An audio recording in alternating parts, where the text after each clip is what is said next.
Here's a quick look at all of the free transitions we're going to cover in this video.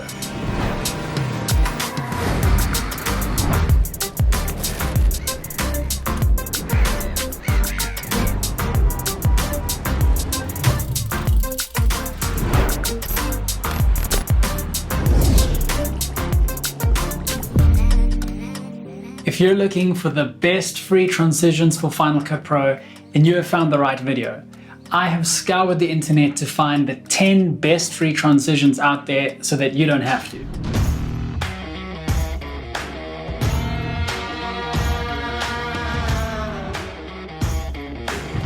We have just hit 10,000 subscribers, which is insane.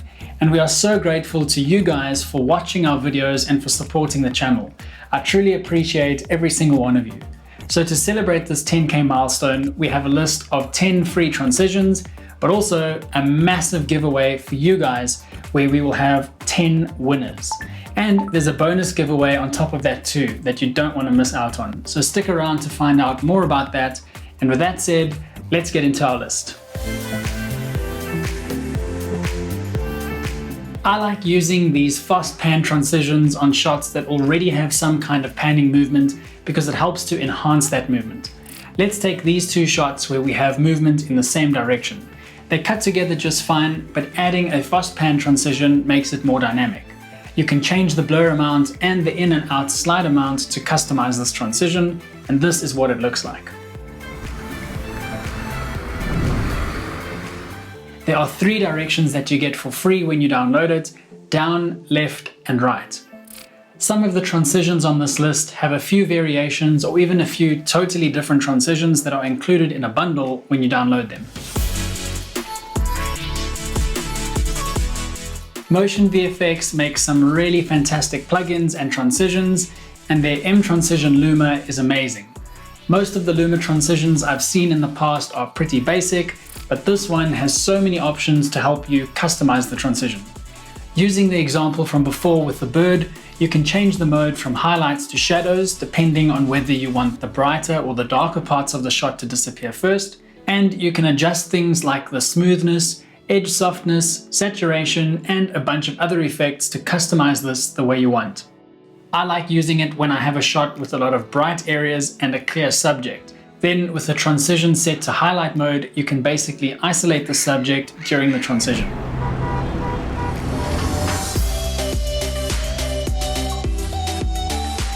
A while back I did a collab video with Eric and 2 Dylans on the best supporting apps for Final Cut Pro, which I'll link to down below. And Eric from that collab has a zoom and warp transition, which is really nice. There are a bunch of free zoom transitions online, but this one is the best one out of all the ones that I tried.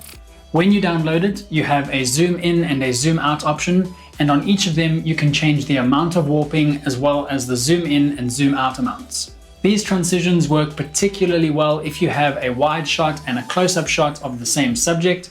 Using the example from earlier of Tower Bridge in London, we have this shot where you can see the bridge in the distance, and then this time-lapse shot that is much closer. The trick here is to use the horizon overlay by selecting it from the viewer drop-down list and lining up your subject so that it's in the center of the frame on both shots. If I go through the transition frame by frame, we can see how well it works to go from one to the other because we have the same subject.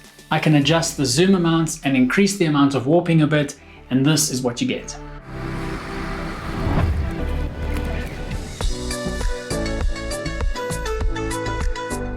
I've been using the color distortion glitch effect throughout this video so far, and I've been using it to transition between the talking head footage and the Final Cut Pro screen recordings, and pairing this with a glitch sound effect really helps to drive the effect home.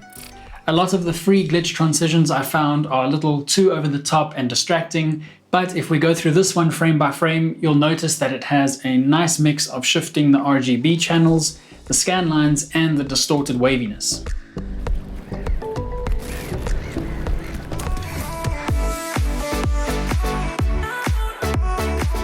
The Premonition Transition from Alex4D is really unique, but I absolutely love it.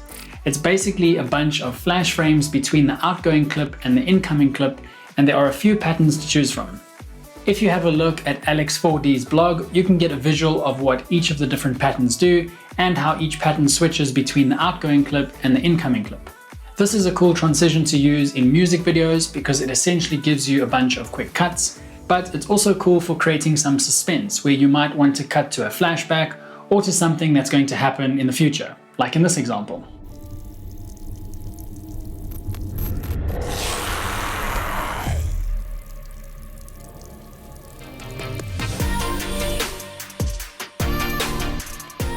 The smooth camera movement transition from Pixel Semi allows you to add a cool camera movement between shots.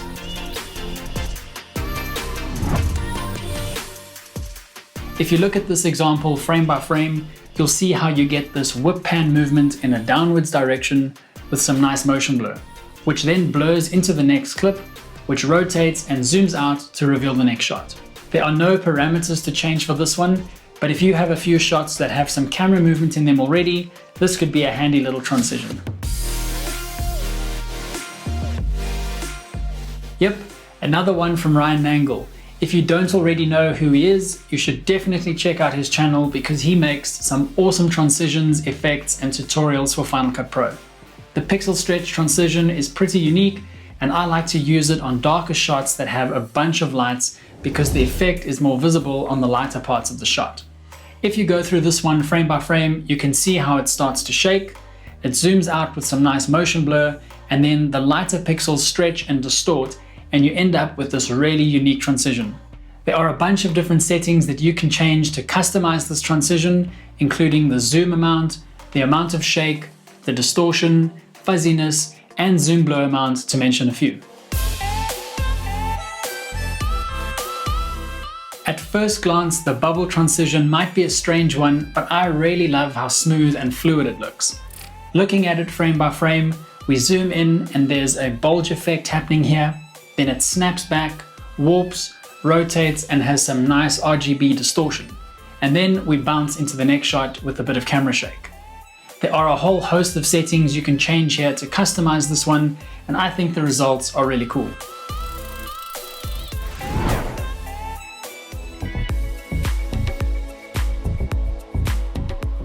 This is a super simple transition, but I really like how smooth and soft it is. It's essentially like a cross dissolve that happens in patches until it fills the frame. There is nothing to customize here, just drop it between clips and you're done. Leno Effects makes some really cool templates, titles, transitions, and effects for Final Cut Pro, and I really like this pack specifically for the picture-in-picture type transition that I used earlier in the video. But there are actually 10 different transitions in this pack, and you can also customize the colors on the ones that have colored sections. I think that these work really well for corporate videos and slideshow videos, and it's really cool that you get all 10 of these for free in one pack. It's time to explain the giveaway. We are giving away 10 copies of the Transitions and Sound Effects pack from LA-FX. The pack has about 500 transitions across 21 categories and over 250 sound effects to go along with them. But it also has a few bonuses. Let me show you what's included and what you could win. The transition categories include box, brush, brush color, camera shake, distortion, elastic, film strip, flat shapes, ink, ink color, light leaks, overlays, panels, perspective, shape wipes, slide pan, smooth moves, spin, split, and zoom. Included in this pack are 3 different categories of bonuses, including a bunch of look presets which can be applied on a clip-by-clip basis as an effect, and you have a bunch of parameters that you can change to customize each look to your liking. At first glance, these effects might look over the top, but the trick is to adjust the mix value of these effects to create a stylized look for your footage. These looks can also be applied as an adjustment layer across multiple clips or an entire edit, so these are really nice. The second bonus included in this pack is a collection of 45 titles that you can use to add dynamic text animations to your edits. There are loads of different styles to choose from, and each one is totally customizable. As if that wasn't enough already, the last bonus is my favorite bonus of them all, and that is the toolkit, which includes a bunch of really handy effects that you can use to enhance your footage. Let me show you a few before and after examples of what the effects in the toolkit can do. You have a compare image layer, a DSLR overlay, a face pixelizer which you can use to blur faces or to block out license plates. You also have a gradient overlay and a gradient overlay for skies, a picture-in-picture effect, a skin smoothing adjustment layer, and a widescreen crop that you can animate in and out of. There are a bunch of other effects in the toolkit as well. So 10 people will win that entire pack of transitions, effects, and sound effects. But that's not all. There is a bonus giveaway for another 10 people. 10 other people stand a chance to win the Light Leak Transitions Volume 2 pack, which includes 100 drag and drop Light Leak transitions. They were all shot on RED cameras in 4K and each one is customizable. You can change things like the blend mode, the color, the blur amount, and saturation and brightness of the light leaks. Make sure you click on the giveaway link below to enter. That one link will enter you into the giveaway for the Transitions and Sound Effects pack with all those bonuses, as well as the Light Leak Transitions Volume 2 pack. The giveaway is open for 2 weeks, but if you missed out or you can't wait and you need either of those packs right now, then there'll be separate links below for that. Don't forget to subscribe to the channel and to hit that notification bell so that you get notified of future videos. I'll catch you in the next one.